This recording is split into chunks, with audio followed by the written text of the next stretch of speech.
Bismillahirrahmanirrahim. Assalamualaikum warahmatullahi wabarakatuh. Alhamdulillahi wahdah, la syarika lah. Wassalatu wassalamu ala man la nabiyya ba'dah. Wa ala alihi wa sahbihi wa mawalah. Ashhadu an la ilaha illallah wa ashhadu anna Muhammadar Rasulullah. Amma ba'd. Alhamdulillah, pada hari ini kita kembali membincangkan tentang mutiara-mutiara indah dari Kutub Sittah, yang mana pada hari ini kita menyambung perbincangan kita daripada Sunan Nasa'i. Jika pada minggu lepas kita berbincang tentang mukadimah sedekah dan kelebihan orang yang memberi sedekah walaupun dalam keadaan yang susah, bagaimana nilai itu boleh melebihi orang-orang yang memberi sedekah dengan banyak sekiranya dia mempunyai harta yang terlalu banyak, terlalu melimpah. Dalam masa yang sama kita juga membincangkan walaupun orang susah juga digalakkan untuk bersedekah, namun tetap sedekah yang lebih baik itu adalah sedekah yang dikeluarkan daripada orang-orang yang telah memenuhi keperluan harian dia. Dan kita biarkan apakah maksud keperluan harian itu, kerana pada zaman dahulu semua orang menilai keperluan harian itu berdasarkan pendapatan harian. Sehingga ada ulama yang mengatakan apabila dia telah mempunyai simpanan makanan yang cukup untuk 3 hari, maka selebih daripada itu dianggap lebihan. Tetapi pada hari ini dengan suasana orang mendapat pendapatan secara bulanan, secara umumnya yang hanya sebahagian saja mendapat pendapatan dalam keadaan harian, maka suasana telah berubah. Begitu juga pada zaman dahulu, apa yang penting adalah makanan dan pakaian, kerana untuk rumah, untuk mendapat rumah pada zaman dahulu cukup dengan menggunakan tenaga 4 kerat, ambil tanah kosong, ambil tanah, kemudian tanah liat, batu, dan kemudian diorang akan membina rumah mereka sendiri. Tapi pada hari ini untuk mendapatkan rumah, benda itu tidak cukup lagi. Tidak perlu 1000, 2000 tahun dahulu, bahkan 100 tahun dahulu pun, bahkan 70, 80 tahun dahulu pun di tempat kita masih lagi nenek-nenek kita, tok wan kita, moyang-moyang kita hanya dengan membekal tulang 4 kerat, kapak, gergaji, mereka masuk ke hutan, tebang pokok, dapat kayu dan mereka boleh buat rumah mereka sendiri. Jadi itu semua adalah perkiraan yang cukup orang kata complicated, yang mana masing-masing boleh menentukan kadar keperluan dia masing-masing, dan dalam masa yang sama tepuk dada tanya iman, berapa banyakkah yang hendak dikeluarkan untuk sedekah. Yang mana pada hari ini kita akan membincangkan tentang sambungannya bermula dengan bab keutamaan sedekah. Hari ini kita akan banyak membincangkan tentang kelebihan-kelebihan sedekah, fadilat-fadilatnya, dan diserang-selikan sedikit dengan beberapa hukum hakam berkaitan menurut susunan yang Imam Nasa'i lakukan. Yang pertama, keutamaan sedekah, fadl sedekah. Kelebihan sedekah yang hendak disampaikan oleh Imam Nasa'i di dalam bab ini adalah kelebihan yang begitu ringkas tapi mempunyai makna yang sangat mendalam. Apakah kelebihan itu?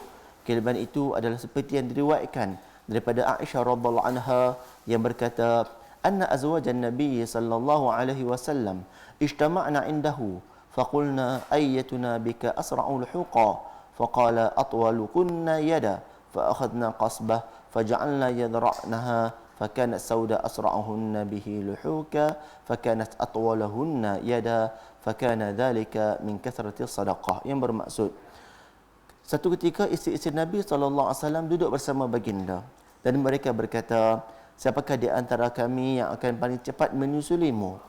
Maka baginda menjawab, yang paling panjang tangannya. Maka kami pun ambillah buluh dan kami ukur tangan-tangan kami. Dan kami dapati Saudahlah yang paling panjang tangannya, dan dialah yang paling cepat menyusuli Nabi SAW. Yang demikian itu adalah kerana banyaknya sedekah dia. Jadi di sini apabila mereka bertanya tentang siapakah isteri Nabi yang paling cepat menyusuli Nabi SAW, dia bererti siapakah isteri Nabi yang paling cepat mati, ataupun siapakah yang paling cepat akan menyusuli Nabi SAW masuk dalam syurga. Kan? Maka ketika ini Nabi SAW sudah tidak lagi bersama dengan Khadijah yang telah meninggal dunia. Maka jawapannya adalah isteri Nabi yang paling banyak bersedekah. Tangan yang panjang dalam pepatah Arab bermaksud orang yang banyak bersedekah, bukan orang yang mencuri. Berbeza dengan pepatah kita yang mengatakan orang tangan panjang ini orang yang mencuri. Pepatah Arab, orang yang tangan panjang ini adalah orang yang banyak bersedekah. Jadi hadis ini Imam Nasai menggambarkan bahawa cukuplah kelebihan orang yang banyak bersedekah ini apabila Nabi SAW katakan bahawa dialah di antara isi-isi Nabi SAW yang semua adalah salihat, mukminat, qanitat, taibat, saimat, saihat. Mereka semua ini adalah manusia-manusia yang terbaik. Yang Allah Subhanahu wa taala, jika Ibn Abbas kata tentang para sahabat, hum qaumun ikhtarahumullahu li suhbati nabiyyi. Mereka adalah kaum yang Allah SWT pilih untuk menjadi sahabat bagi nabinya.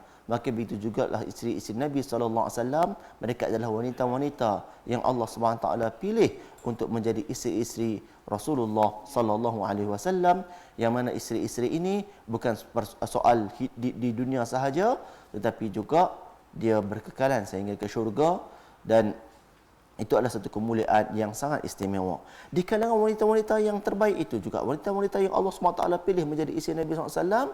Nabi SAW kata yang paling cepat akan menyusuli baginda adalah yang paling banyak sedekahnya. Yang paling banyak sedekahnya. Ini kalau kita nak bandingkan dengan kitab-kitab yang lain. Kalau kita nak bandingkan dengan kitab-kitab yang lain, maka kita akan dapati banyak kitab-kitab yang apabila membicarakan bab sedekah, mereka akan mendahuluinya dengan menyatakan bahawa itu adalah antara mendahulukannya dengan hadis-hadis yang menyatakan itu antara asbab yang paling utama untuk cepat masuk ke dalam syurga. Kan antaranya kalau kita tengok fiqh sunnah. Fiqh sunnah apabila dia sembang bab zakat, hadis yang pertama dia bawa adalah at-tajirul amin ma'an nabiyyin wa siddiqin wa syuhada'i wa salihin. Peniaga yang jujur ini dia boleh beriringan masuk ke dalam syurga bersama para nabi, para syuhada, para siddiq dan para salihin. Peniaga yang jujur, dia bukan berarti semata-mata hartanya kaya. Tetapi peniaga yang jujur akan sinonim dengan perbuatan suka bersedekah. Dan walaupun demikian, tetap Imam Nasai kemudian dibawakan bab sedekah yang paling utama, yang mana tujuannya adalah untuk meletakkan kayu batas kepada orang-orang yang ingin bersedekah, supaya tidak tergolong dalam apa yang Allah SWT firmankan, wala taj'al yadaka maghlulatan ila unuqik wala tabsutha kullal basta. Janganlah engkau jadikan tanganmu ini terlalu kedekut, di mana nak sedekah sampai kau letakkan di leher-lehermu, dan jangan pula kau bukakan sebuka-bukanya, kan? Kerana kedua-duanya itu adalah merugikan. Maka Nasai bawakan sambungannya dengan bab sedekah yang paling utama, bab yang pernah kita sentuh pada minggu lepas, iaitu bab yang menceritakan tentang sedekah yang terbaik itu adalah daripada orang yang mampu. Kita ambil hadis-hadis yang terperinci. Ada banyak hadis yang diriwayatkan dalam bab ini, yang mana pada minggu lepas kita cuma ambil satu sahaja. Hadis yang pertama dalam bab ini adalah daripada Abi Hurairah radhiyallahu anhu yang berkata, qala rajulun ya Rasulullah, ayyu sadaqati afdal? Qala anta saddaqa wa anta sahihun syahih ta'mulul 'aish wa takhshal faqr. Yang bermaksud, seorang bertanya kepada Rasulullah SAW, wahai Rasulullah, sedekah apakah yang paling baik?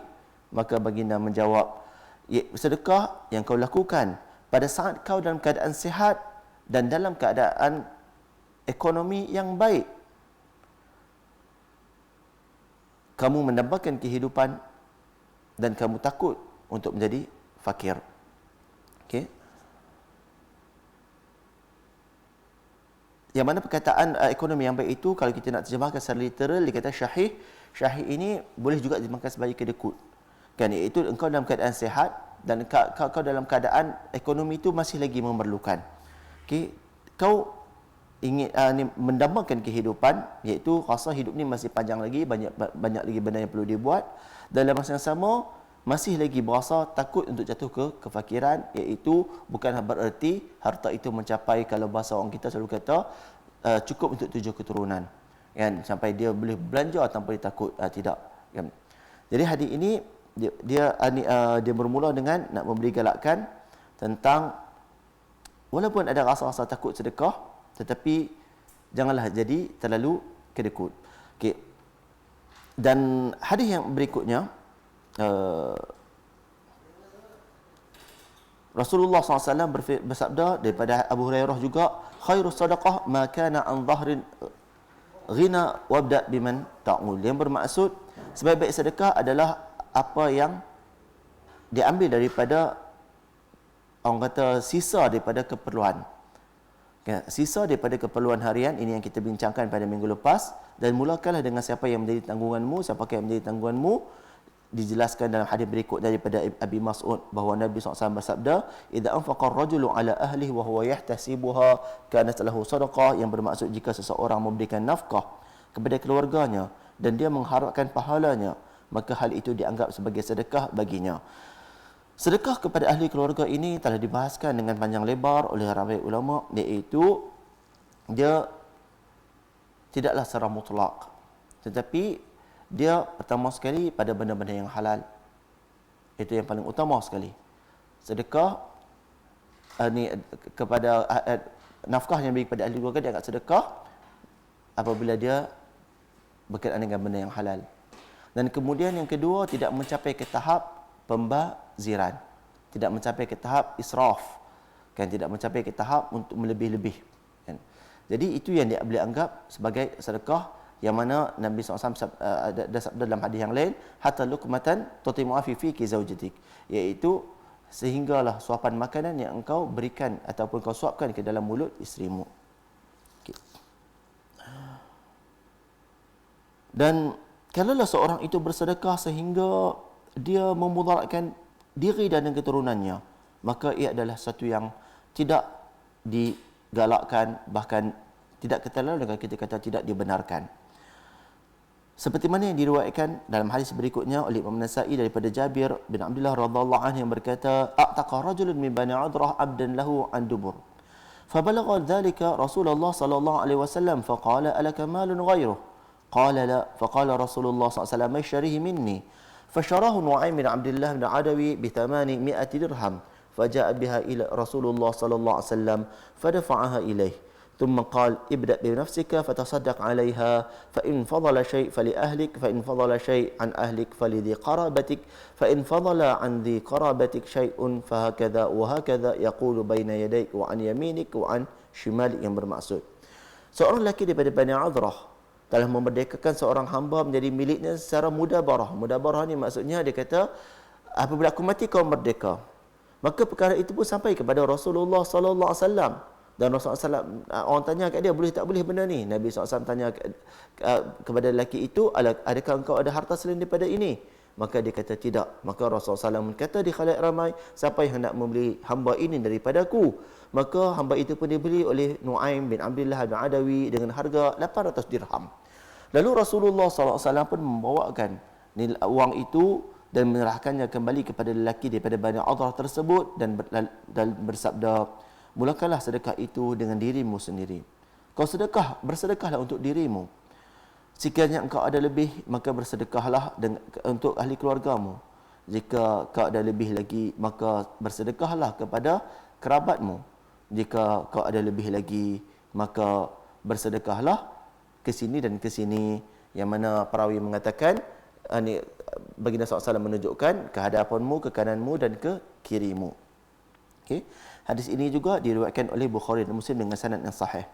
Okay.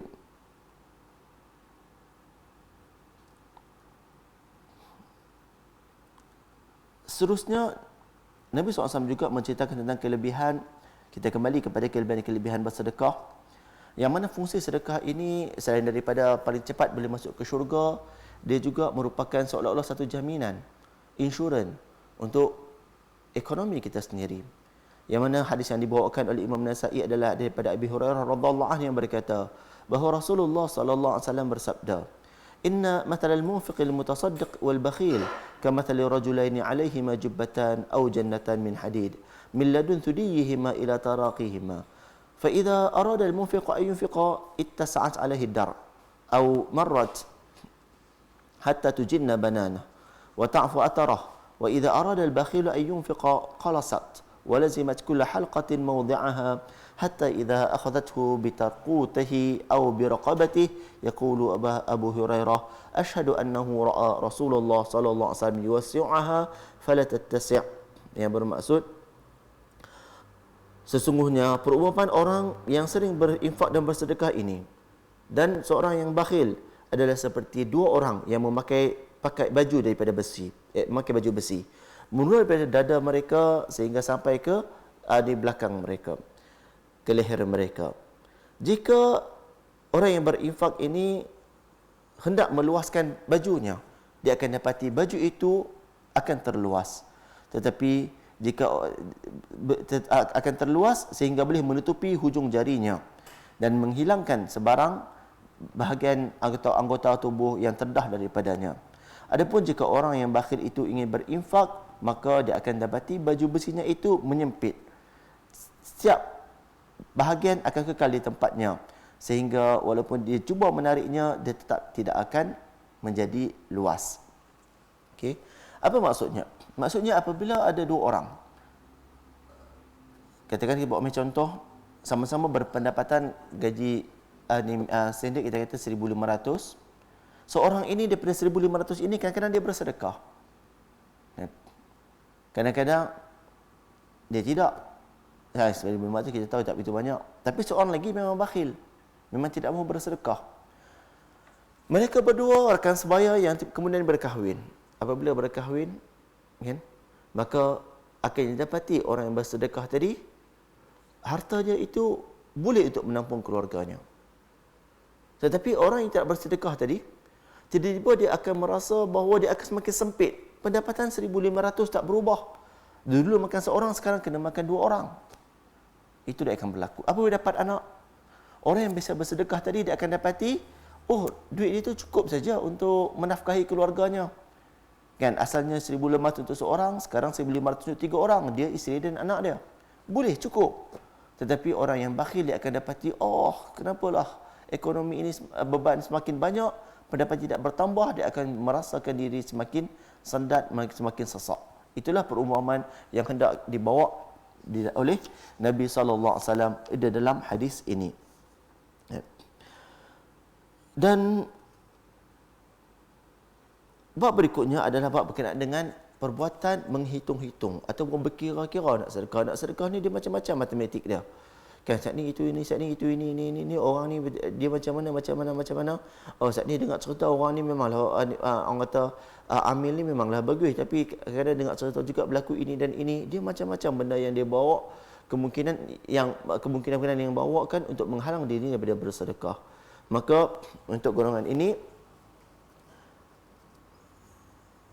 perhatikanlah hadis Nabi SAW yang terkandung dalam bab menghitung atau berkira bab sedekah yang diriwayatkan oleh Imam Nasa'i daripada Abi Umamah bin Sahal bin Hunayf yang berkata, "Kunna yawman fil masjid julusan wa nafarun minal muhajirin wal ansar fa arsalna rajulan ila Aisyah liyasta'din fa dakhalna 'alayha qalat dakhala 'alayya sa'il marrah wa 'indi Rasulullah sallallahu alaihi wasallam فأمرت له بشيء ثم دعوت به فنظرت إليه فقال رسول الله صلى الله عليه وسلم أما تريدين لا يدخل بيتك شيء ولا يخرج إلا بعلمك قلت نعم قال مهلا عائشة لا تحصي فيحصي الله عز وجل عليك yang bermaksud pada satu hari, Abu Umamah Mas'ud bin Hunayf berkata, pada satu hari kami sekumpulan duduk di masjid bersama sekumpulan sahabat Ansar dan Muhajirin.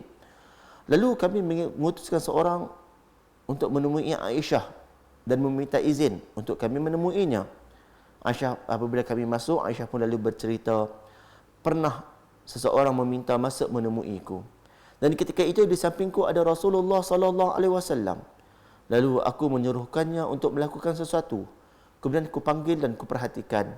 Maka Rasulullah SAW bertanya, tidakkah kamu ingin agar sesuatu tidak masuk ke rumahmu dan tidak keluar kecuali dengan pengetahuanmu? Aku menjawab, ya. Maka baginda menjawab, tunggu sebentar wahai Aisyah. Janganlah kau menghitung-hitung apa yang kau hendak berikan, kerana jika tidak Allah SWT akan menghitung-hitung atau berkira. Janganlah kau berkira atas sesuatu yang hendak kau berikan, kerana jika tidak Allah Azza wa Jalla akan berkira atas dirimu. Apa maksudnya? Menjadi lumrah, dan terutama kita dalam hari ini, kita bercumbu dengan ramai orang yang menipu dalam proses mereka untuk memungut sedekah. Yang mana benda ini sebenarnya bukanlah fenomena baru, bukan fenomena yang baru muncul pada kurun ke-20 dan ke-21. Sebab ini telah wujud pada zaman Nabi SAW sendiri. Sehingga wujud di kalangan sahabat, bahkan isteri Nabi SAW yang yang kadang-kadang agak berhati-hati untuk memberi kepada siapa hendak diberikan. Dan kita tahu kadang-kadang ada peristiwa diberikan sedekah pada orang kaya. Orang kaya itu sapu. Ada peristiwa sahabat berikan sedekah kepada orang wanita pelacur. Wanita ini sapu. Ada ketika bagi sedekah kepada anak sendiri tanpa disedari, anak ni pun ambil, kan? Jadi kadang-kadang kesilapan itu berlaku. Tetapi bagaimanapun Rasulullah SAW mengajar ataupun berpesan kepada kita, kan, yang mana saya tujukan kepada diri saya sendiri dan kepada para pendengar sekalian, bahawa jika kita berkira-kira banyak mana, berapa, berbalik atau tidak, kan, dengan sedekah yang hendak kita keluarkan, maka Allah juga akan berkira-kira kepada kita. Dan menjadi lumrah kadang-kadang, terutama di kalangan golongan yang barangkali kita kata agak terpelajar, kan, yang otak dia ni banyak kira-kira. Yang kadang dia kata, ada orang tak sedekah, oh okay, aku perlukan khidmat sekian. Oh, ni rumput belakang rumah tak potong lagi, mesin rumput pun ada, kau ambil, kau potong, nanti lepas kau potong aku bayar. Kan, mungkin kalau bayar biasa RM20, dia nak bayar sedekah RM40, kan. Tetapi perbuatan itu satu segi bagus. Jika kita niatkan untuk mendidik orang yang meminta itu supaya tidak seronok menjadi orang yang meminta. Tetapi jika dia berpunca daripada niat kita yang berasa tak mau bagilah ni duit free, mana ada orang bagi duit free? Kan, aku pun nak duit pun aku kena kerja. Tak ada lah siapa nak bagi duit free. Kan, jadi aku tak mau bagi kat orang duit free juga. Maka jika itu punca untuk kita berkira-kira seperti itu, nak suruh dia buat kerja dulu, kan, maka ketika itu ketahuilah, sedekah yang seperti itu kalau kita nak minta ganjaran daripada Allah, Allah balik akan berkira-kira dekat kita. Kan? Okey. Cuma seperti yang kita sebutkan tadi, niat tetap mainkan peranan. Kadang-kadang benda yang sama tapi dengan niat yang berbeza. Maka walikulli ri'im ma nawa, iaitu Allah Subhanahu wa taala akan memberikan jalan kepada setiap orang berdasarkan apa yang dia niatkan. Bahkan yang paling merugikan apabila seorang itu bersedekah banyak tetapi dengan niat untuk riak, nak menunjuk-nunjuk. Kan? Dan agak merugikan juga kepada orang-orang yang bersedekah banyak tetapi dengan niat agar diluaskan rezekinya di dunia ini tanpa mempunyai perancangan ataupun mempunyai niat untuk menyimpan sedekah ini bekalan di akhirat kelak. Kan? Siapa yang berniat bersedekah fajar, banyak dibincangkan dalam grup-grup WhatsApp, kan, sedekah fajar, kan, bagus bagi membuka rezeki. Ya, insya-Allah dia adalah satu yang bagus. Tetapi jika niat bersedekah waktu fajar supaya rezeki dilapangkan pada hari itu, maka insya-Allah Allah SWT tidak akan menyia-nyiakan niatnya itu yang bersedekah untuk mendapatkan rezeki pada hari itu. Tetapi jika di pada mahsyar kelak dia ingin meminta kepada Allah melihat pahala sedekah-sedekahnya, insya-Allah dia akan tidak menemuinya. Samalah seperti orang yang berpuasa, yang ia memang puasa ini pahala-pahalanya besar, tapi jika niat dia puasa semata-mata kerana nak diet, kan, maka Allah SWT boleh bagi diet kat dia. Tetapi kalau dia nak minta tengok pahala puasa dia di akhirat kelak, bimbang jika dia tidak dapat melihatnya. Dalam hadis yang lain daripada Asma binti Abi Bakar, beliau berkata, annaha ja'at an-nabiy sallallahu alaihi wasallam faqalat ya nabiy Allah, laisa li syai'un illa ma adkhala alayya Zubair, fa hal alayya junahun fi ma ardaha mimma yudkhilu alayya? Faqala irdhahi mastata'ti wa la tuki fayukillahu alaik, yang bermaksud Asma masuk menemui Rasulullah SAW lalu berkata, wahai Nabi Allah, aku tidak mempunyai apa-apa harta ataupun sumber pendapatan melainkan apa yang Zubair berikan kepadaku, iaitu suamiku berikan kepadaku. Adakah boleh untukku memberikan sebahagian daripada itu untuk bersedekah? Maka Rasulullah SAW berkata, bersedekahlah semampumu, iaitu boleh, dan janganlah kau berkira-kira, kerana sesungguhnya jika tidak atau jika kau lakukan itu, Allah SWT juga akan berkira-kira terhadap dirimu. Okey. Itu antara ini pesanan berkenaan dengan sedekah. Dan kelebihan sedekah sambungan lagi, iaitu dia boleh menyelamatkan seorang daripada api neraka, seperti yang dia akan daripada Adi bin Abi Hatim, daripada Abdi bin Hatim, daripada Nabi SAW yang bersabda, ittaqun nar walau bisyiqqi tamrah, yang bermaksud kan, lindungilah dirimu daripada api neraka walaupun dengan sebelah kurma. Apa maksudnya? Lindungilah dirimu daripada api neraka dengan bersedekah, walaupun dengan hanya bersedekah sebelah kurma, iaitu walaupun dengan bersedekah benda yang bagi setengah orang tidak ada nilainya, maka tetaplah kau boleh bersedekah, ketahuilah dia akan menyelamatkan dirimu. Dan daripada Adi bin Hatim juga dia berkata, hadis berikutnya, dzakara Rasulullah sallallahu alaihi wasallam an-nar fa ashhaha bi wajhihi wa ta'awwadha minha, dzakara Syu'bah annahu fa'alahu 3 marrat thumma qala ittaqun nar walau bi syiqqi tamrah fa lam tajidu fa bi kalimah thayyibah, yang bermaksud Rasulullah SAW satu hari membicarakan tentang neraka, lalu baginda memalingkan wajahnya dan berlindung darinya 3 kali, iaitu baginda paling Allahumma ajirna minan nar, Allahumma ajirna minan nar, Allahumma ajirna minan nar 3 kali kan. Lalu baginda bersabda, takutlah kalian terhadap api neraka meskipun dengan bersedekah separuh biji kurma. Jika tidak ada, maka bersedekah dengan kata-kata yang baik. Okay. Jadi hadis ini maksudnya apa dia? Maksudnya adalah perbuatan sedekah ini dia boleh melindungi kita daripada api neraka. Dia boleh melindungi kita daripada api neraka, dan ini adalah kelebihan cukup besar. Dan ini adalah hadis penutup kita pada hari ini, yang mana hadis pertama kita bawa tadi, antara kelebihan pertama yang mana saya bawakan tentang sedekah adalah dia adalah cara untuk membawa kita kepada syurga yang cukup cepat, ataupun cara yang cukup cepat untuk membawakan kita kepada syurga melebihi orang-orang lain. Dan hadis yang terakhir, bersedekah ini dia boleh menjauhkan kita daripada api neraka. Cumanya dalam hadis yang kedua ini, yang juga pada Adi bin Hatim, dia ada tambahan, iaitu sedekah bukan semata-mata dengan harta, sebaliknya boleh juga sedekah dengan kata-kata yang baik, memberi nasihat kan, terutama kepada orang-orang yang apabila berbicara dia akan dibayar, para pensyarah, para ahli kaunseling, para ahli psikologi, para penceramah motivasi, seringkali dia akan dibayar dengan berapa, dengan untuk setiap jam atau setiap minit yang dia ceramah dengannya, ahli-ahli dalam TV. Tetapi kan, benda itu juga boleh jadikan sebagai sedekah jika dia tidak berkira dengannya. Dan bahkan pada hari ini ada satu lagi benda yang kadang selalu menjadi perbincangan atau perhatian, iaitu sedekah tenaga dan masa.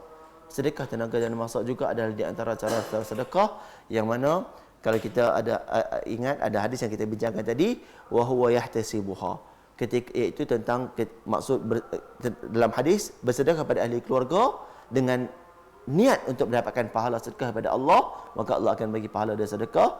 Maka begitu juga bila kita bersedekah dengan kata-kata kita, kaitan dengan post-post Facebook, WhatsApp kita bersedekah dengannya, tenaga masa kita, maka insya-Allah itu juga akan dianggap sebagai sedekah yang juga boleh melindungi kita daripada api neraka. Sekian ini sahaja kita pada hari ini, dan ini kita akan sambung di kemudian hari, pindah pada bab lain. Hari itu berkenaan dengan solat, kita ambil satu ibadah saja, iaitu solat witir. Bab zakat kita ambil satu ibadah saja tentang sedekah umum, dan kemudian insya-Allah kita akan pilih bab lain pula. Aqulu ma tasma'un, segala yang baik itu datang daripada Allah Subhanahu wa taala, dan segala salah dan silap itu datang daripada kelemahan diri sendiri dan syaitan yang mengganggu. Subhanakallahumma wa bihamdika asyhadu an la ilaha illa anta astaghfiruka wa atubu ilaik. Wassalamualaikum warahmatullahi wabarakatuh.